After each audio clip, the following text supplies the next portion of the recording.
the Palestinian resistance is fully legitimate, and I think it's important because people tend to forget that, and that's the General Assembly Resolution 45-1130 that reaffirms the legitimacy of the resistance in Israel, in Palestine, and they are even allowed to use all available means, including armed struggle.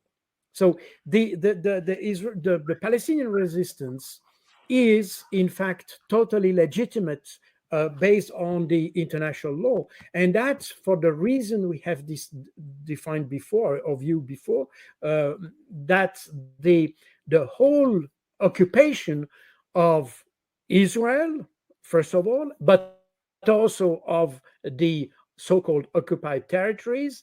I mean, the territories that have been occupied after June 1968, 67. All these territories are illegally occupied by Israel, and for that reason, the Palestinian resistance is fully legitimate. And this is important because we come then into the creation of the Hamas. And I wanted to explain that because everybody sees the Hamas as a terrorist movement, which undoubtedly the Hamas used to be a terrorist movement, and it was created in 1987, and its covenant on the 1988, this is the piece of paper you have in front of you, in fact was extremely harsh against Israel and even asked for the destruction of Israel and all that. And in fact, when we mention the Hamas in the media today, we still refer to that document.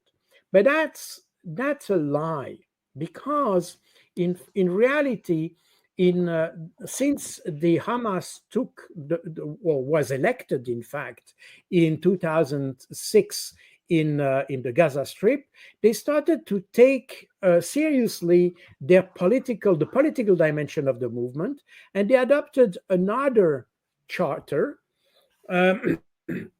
which has been published in 2017, which is totally different from the previous one. It doesn't ask for the destruction of Israel anymore.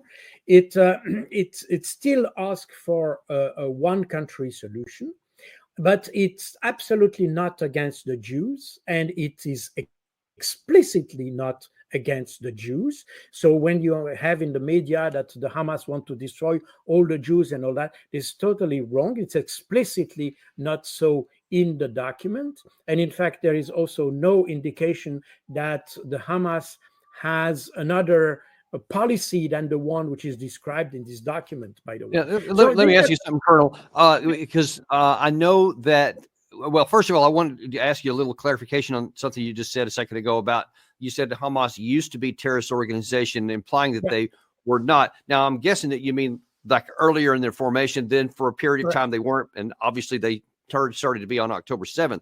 But I remember distinctly, and I wonder if you can discuss the disparity between the document and what was said. And I can't remember if it was Sinwar or one of the other leaders shortly after October 7th was point blank asked in one of, I think it was Al Jazeera, they said, do you still advocate for the destruction of Israel? And he said, absolutely. They have no place. We still want them destroyed. And I don't know if that was because of what happened on with what the Israelis had done when they went in and started attacking in the Gaza Strip, or if he was referring back to the original document. I wonder if you can talk about some of that disparity. Well, in fact, we have to be very, very prudent here. When I say that Hamas used to be terrorist, it used to be terrorist because it used to do terrorist attacks, so bombings and things like that, which are basically terroristic. And that's in the 1980s, I guess you're talking about. Yes, exactly. The late 80s up to the early 2000s, I would say. So this is absolutely clear.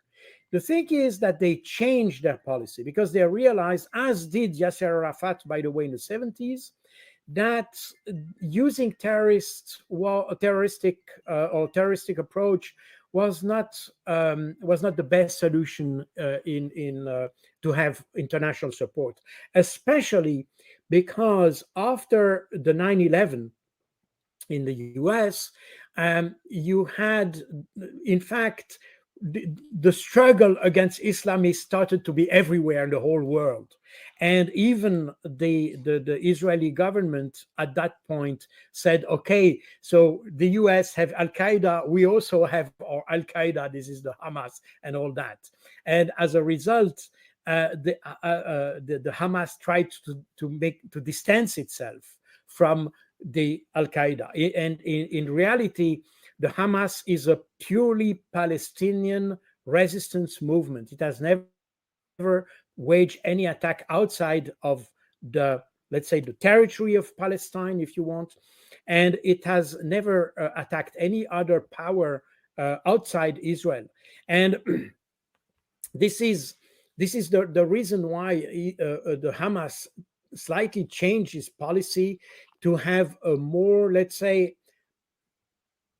politically correct position. It's still a resistance movement. It's still fighting against an occupation power, which is Israel, basically, and so they feel at war against Israel. So we have to understand that, because it's exactly the same thing as the US was in Iraq, or the Afghan, as the NATO and others were in Afghanistan.